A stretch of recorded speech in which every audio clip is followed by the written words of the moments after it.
Fuerte el aplauso para Lisandro Sabanés. ¿Cómo le va? ¿Dónde está Lisandro Sabanés? Ah, soy yo. Hola, Gracias. doctor. ¿Bien? Bien, bien, todo muy bien. Bueno, vamos a Bien, charlar de licenciado. algunas cositas del mundo. Hablemos del mundo, ¿cómo no? Empezamos por Grecia. Hablemos trajo de al Grecia, mundo. entonces. Tenemos, bueno, acá la producción en un esfuerzo Sobrehumano. sobrehumano, invalorable, inigualable, Encomiable. encomiable, aplaudible. Sí. ¿Aplaudible existe? Sí. Bueno, si no lo acabamos de inventar. Armó unos paños que reflejan las similitudes entre la situación de Argentina y Grecia, que es lo que hace tan atrayente el tema Grecia para los argentinos. ¿No? Ahí tenemos algunas, estamos viendo crisis griega, diferencias y similitudes con Argentina, caída de la economía. Los dos países no lograron levantarlas, lo que llevó a la caída de los índices sociales. ¿De qué estamos hablando? Estamos hablando de la Argentina de la segunda mitad de la década del 90, ¿no? Esa Argentina que entró en pendiente, afectada por la deuda externa excesiva que tenía, que no lograba juntar la plata suficiente nunca para terminar de pagarla, que ya tenía que pedir un nuevo préstamo para pagar deudas anteriores, y que terminó explotando en el 2001 después de, bueno, todos los episodios que conocimos de Corralito, Corralón y demás, ¿no? Tipo de cambio, Argentina, su moneda siempre fue el peso, aunque estaba sujeta al dólar. Claro, esa es una diferencia justamente bien importante, porque Grecia no tiene moneda propia. Grecia pertenece al euro. De hecho, el tema del ajuste que tiene que sobrellevar Grecia tiene que ver con el interés que tiene Grecia por permanecer dentro del euro. Porque si no, la salida sería fácil. Dicen, bueno, muchachos, nos vamos, volvemos a nuestra moneda y la bancamos como sea. Bueno, ¿y cómo hacen ahora? Porque digo, hubo un referéndum hace pocos días. Claro, pero el referéndum hay un error, porque como se mete tanto la política local, hay como toma de posiciones a favor y en contra que se confunden. El referéndum era, puntualmente preguntaba sobre el plan de ajuste promovido por Europa. Y salió un contundente no histórico, no el pueblo griego diciendo no queremos más ajuste. Ahora, ese mismo pueblo griego que dice no queremos más ajuste, también dice no nos queremos ir del euro. Entonces, ojo, porque hay una posición de una izquierda dura en Grecia que dice no al ajuste, no al euro. Vamos, no, digamos la Europa, chau, va fangulo, en griego que no sé cómo se dirá, y Cipolitakis. Nos arreglamos como sea. Pero esa no es la posición del gobierno griego ni de la mayoría de los griegos, ¿no? La mayoría de los griegos quiere permanecer en el euro, pero no quiere el ajuste. ¿Qué pasa? Los europeos, la Comunidad Europea, el Fondo Monetario, el Banco Central Europeo, no aceptan ese esquema, ¿no? Ese intercambio. Decirlo, bueno, no, les moderamos el ajuste, pero y los dejamos permanecer en el euro. Le dicen, si ustedes quieren seguir en el euro, tienen que extender la edad de jubilación, aumentar el IVA, privatizar, bueno, la receta de siempre, ¿no? Del Fondo Monetario para consolidar los números. Ahora, tenemos acá otra placa, contexto. Argentina se vio beneficiada por el aumento del valor de las materias primas y los commodities.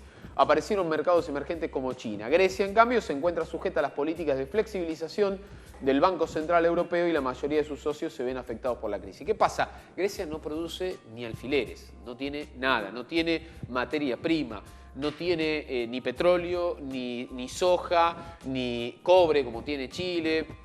Entonces, primero, al no tener moneda propia no puede devaluar esa moneda como hizo Argentina y revalorizarse desde un lugar de pobreza, digamos, pero revalorizarse, como hizo Argentina, ¿no? Que bueno, pasó a valer, creo que era 2,50, ¿no? El primer no me acuerdo la primera devaluación. Sí, 2,50 en vez de 1 y 1, 2,50. Bueno, Grecia no puede hacer eso porque no tiene moneda. Ahora, tampoco puede Grecia, en caso que tuviera moneda, reconfigurar su economía a partir de la venta de commodities a China, por ejemplo, porque no tiene nada para ofrecer. Su principal ingreso es por el turismo, y el turismo no es un producto, una materia prima, ¿no? Que uno puede promocionar de la manera que se hizo en Argentina con la soja, o en Venezuela con el petróleo, o en Chile con el cobre, por ejemplo. Entonces esa es una diferencia fundamental que también se pasa mucho de largo cuando uno habla de Grecia, que haga como Argentina. Sí, hasta ahí nomás puede hacer como Argentina, porque no tiene moneda propia, no quiere tenerla y no tiene materia prima para poner en valor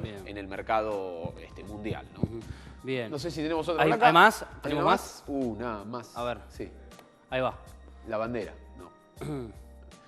Bueno, ahí tenemos préstamos. Ambos países debieron cumplir con las recetas económicas de los organismos de crédito internacional, recortaron presupuesto en ciencia, educación y salud y además se gestaron leyes de flexibilización laboral. Claro, claramente la imposición del pago de la deuda genera esto, ¿no? Argentina lo sufrió muchísimos años, esto de la deuda, lo decíamos al principio, de tener que pagar puntualmente todos los vencimientos, pedir deuda para pagar vencimientos, en realidad lo que hacía eran asientos contables, te anotaban como que te daban 10 y te retiraban 8 para pagar deudas anteriores. Una de las medidas más recordadas del primer gobierno, del único gobierno de Néstor Kirchner, fue el pago al Fondo Monetario. ¿Para qué? Para salirse de la tutela del fondo. Le dijeron, bueno, toma, acá tenés, Brasil hizo lo mismo con Lula da Silva, acá tenés lo tuyo, no nos pidas más qué hacer, no nos digas más qué hacer con nuestra economía. Lo definimos nosotros, ¿no? Por supuesto, sigue habiendo deuda, sigue habiendo deuda en la Argentina, tenemos el caso de los fondos buitres, y el resto de la deuda está reestructurada, eso es lo que pide Grecia y no le dan. Hacer un plan de reestructuración. Claro. ¿Por qué no se lo dan? No se lo dan porque temen el efecto contagio. Temen que si le dan a Grecia eso, vaya a España, Portugal, Irlanda, Islandia, todos los países que están en situación económica también de crisis, a pedirle lo mismo. Tenemos una más, última. Dale. Ahí estamos.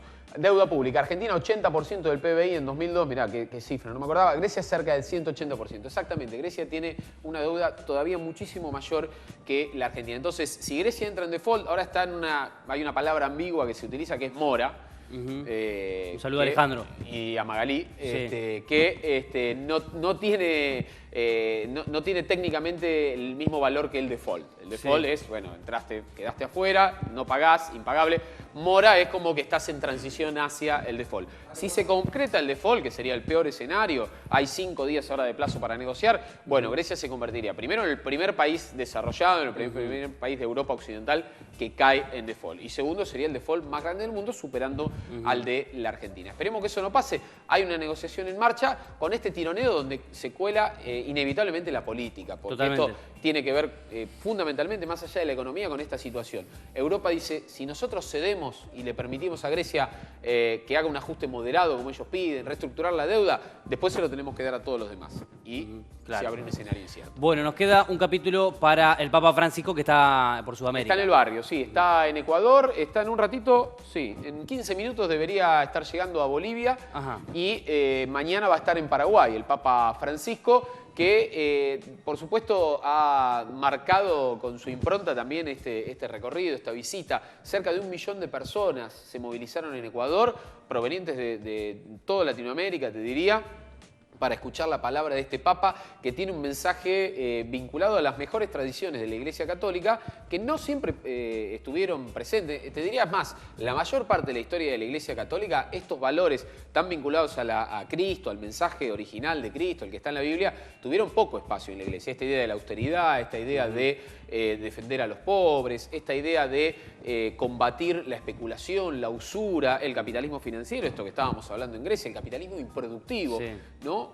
Muy referenciado en este Papa que usó, por ejemplo, un atuendo elaborado por indígenas de Ecuador. Sí, lo vimos, ¿no? Ahí está, mirá. En un sincretismo religioso maravilloso, donde, bueno, se cruza, ¿no?, la tradición católica que proviene de Europa y la tradición indígena de Ecuador. Ahora va a estar en Bolivia y un mensaje muy sutil, pero claro, del Papa Francisco. Que en Ecuador, que está en una situación muy similar a la de Bolivia, a la de Argentina, a la de Brasil, a la de Venezuela, polarización muy fuerte entre gobiernos de tipo populista, de centro izquierda, y una oposición sustentada sobre todo en las clases medias, ¿no? Dice, el Papa le dijo, para consolidar lo logrado hay que fomentar el diálogo. Entonces, ¿qué pasa?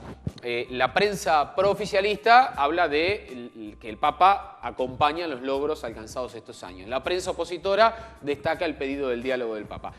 Me parece que el Papa va un poco más allá, porque le reconoce a Correa, en este caso, porque fue en Ecuador, los logros de estos 10 años de presidencia que lleva Correa en Ecuador. Ahora, también le dice, para que estos logros queden, no deben depender solo de vos. Claro. ¿no? Tiene que haber diálogo, tienen que abrirse el juego y que la oposición también los acepte. Para eso hay que fomentar el diálogo entre oficialismo y oposición. Bien.